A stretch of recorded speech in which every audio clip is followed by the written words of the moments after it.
Friends, welcome back to my new blog. আশা করি তোমরা সবাই ভালো আছো, আমরাও ভালো আছি। আজকে হলো শুক্রবার। চলো আজকের ব্লগটা দেখতে থাকো। আশা করি তোমাদের প্রত্যেকের ভালো লাগবে, একদম স্কিপ করো না কিন্তু। আজ তো অভিনব স্কুল যাবে, যার জন্য আজকে খুব উঠতে হয়েছে, জানো তো 5:30টায় উঠতে হয়েছে। কেন কি 5:30টায় যদি না উঠি, ও তো 7:40-এর মধ্যেই বেরিয়ে যায়। এবার ওকে রেডি করা মানে ওর টিফিন দেওয়া, টিফিন খাওয়ানো, স্নান করেই বেরোয় তো। বিকেলবেলাও স্কুল করে একেবারে টিউশন করে ফেরে, ন্যাচারালি ওকে সকালবেলাও স্নানটা করেই বেরোতে হয়। তো চলো, সমস্ত কিছু রেডি করে দেওয়া হয়ে গেল।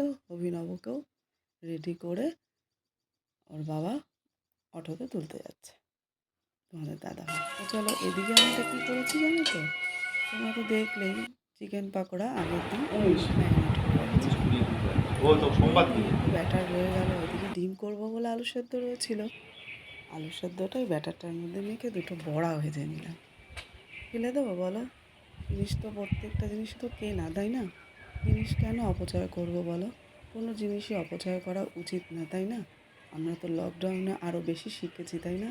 পয়সা থাকলেও কোনো জিনিস আমরা ঠিক মতো পেতাম না, তাই না? সময় মতো বেরোতে পারতাম না, যার জন্য কেউ নেই ঘরে। কত অসুবিধা হয়েছে কত মানুষের লকডাউনে, বলো তো?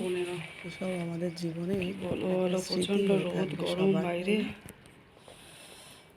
তো চলো, অনেক টাইম পর সামনাসামনি আবার এখানে দেখো আমি ফিরেছি যখন, তখন এখন কিন্তু 3:15 বাজে, কেউ বাড়ি নেই, জানো তো। ভেতরের রাস্তাটাও ভীষণ খারাপ, বলার মতন এত ক্লান্ত লাগছে গরমে, এত কথাই বলতে ইচ্ছে করছে না, জানো তো। শরীরটাও ভালো না, সকাল থেকে একদম ভালো লাগছে না, মনে হচ্ছে এক্ষুনি চেঞ্জ করে আমি শুয়ে পড়ি, এতটাই উইক লাগছে শরীরটা। কথা বলতেও এমনিতেই তো শরীরটা ভালো না, তার মধ্যে এই প্রচণ্ড তাপ, বাইরে গরম, ছেলেটা সবাই সুস্থ হলো, নিতেই পারছি না একদম। অভিনবকে পাঠিয়ে তো আজকে ভাবছি কেন পাঠালাম, যদিও ওর সোমবার থেকে অনলাইন ক্লাস শুরু হয়ে যাবে আবার। আজকে গেছে একদিকে ভালোই হয়েছে, এই সপ্তাহভর ওর যাওয়া হয়ে ওঠেনি শরীরের কারণেই, ওই জন্যই ওকে পাঠানো। চলো তোমরা সাথে থাকো। আচ্ছা, একটু অন্য গল্প করি। এই দেখো, কুমড়োর বীজগুলো আমি 1 সপ্তাহ আগে ছাদে গিয়ে দাদাভাইয়ের আমি দুজনেই লাগিয়েছিলাম। দাদাভাই বলছিল হবে না, এইভাবে হয় নাকি? তা আমি বললাম হবে। তাই দেখো, হবে না বলে কিছু আছে বলো? হবে না বলে কিছুই নেই, তাই না? চেষ্টা করলে সবই হয়, একটু যত্ন করতে হয় আর একটু ইচ্ছা থাকার প্রয়োজন হয়, তাই না? চলো, এমনি এমনি করে গাছগুলো, প্রত্যেকটা গাছে জল দিয়ে দেবো, কারণ দেখছি উঠে ছাদে টবগুলো সব শুকিয়ে গেছে। এবার ওই কুমড়ো বীজগুলো যেহেতু পোতার পর গাছ উঠেছে, খুবই ভালো লাগলো। এবার ওইগুলোকে একটু সরাতে হবে, ফাঁকা ফাঁকা করে দিতে হবে, তো একটার মধ্যে থাকলে না হবে না ঠিক মতো, একটু ফাঁকা ফাঁকা করে লাগাতে হবে। খুব ভালো লাগলো যে কিছু তৈরি করলে সেটা যদি হয় নিজের হাতে, খুবই আনন্দ লাগে, তাই না বলো? যে কোনো জিনিস খুবই ভালো লাগে। তো তোমরাও কিন্তু এই গরমে সাবধানে থেকো। কমেন্ট করেছে সোমা দিদিভাই, জানো তো, খুব ভালো লাগলো সোমা দিদিভাই তোমার কমেন্ট পড়ে। তুমি এমনি করে প্রতিদিন আমার ভিডিও দেখো আর একটা করে কমেন্ট করো, কেমন? অনেক অনেক শুভেচ্ছা, অনেক ধন্যবাদ তোমাকে।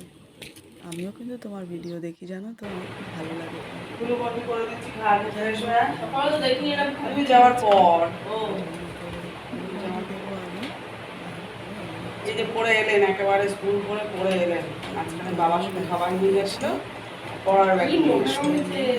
হ্যাঁ, আমরা ছাদে জল দিতে গেলাম গাছে, আবার নিচে বাগানেও গেলাম, কলা গাছগুলো এত কষ্ট করে এনে লাগানো, দেখছি শুকিয়ে গেছে, একটা গাছ প্রায় মরো মরো, দেখি জল দিয়ে যদি বাঁচানো যায়। এত রোদের তাপ হয়, বাঁচানো সম্ভব? একদম সম্ভব না, জানি না। আবার ইয়ে হয়েছে, কুমড়ো গাছগুলো বীজগুলো যে কিনেছিলাম, জীবনকে তো চালিয়ে নিয়ে যেতে শাক হবে। আর নেই, ওইটুকু ছিল, তুলে নিয়ে চলে এসেছি। কালকে গাছটা তুলে ফেলতে হবে, বাকি যা আছে তা নেই ছিল, আগের দিনই তুলে ফেলতাম, ভাবলাম কি দেখছি কিন্তু এখন সাবস্ক্রাইব করোনি, ধর সাবস্ক্রাইব এবার হাত মুখ ধুয়ে আগে ফ্রেশ হ, তোমরা তারপর নতুন ভিডিও দেখতে পাবে। আর হ্যাঁ, আমার তাড়াতাড়ি আরেকটা চ্যানেল কথা আছে শোনে না সোনাস একদম। পিসফুল লাইফ, তোমরা সেটাও দেখতে পারো। তো চলো টাটা, আজকের ভিডিও এখানেই, দেখা হচ্ছে নতুন ভিডিও।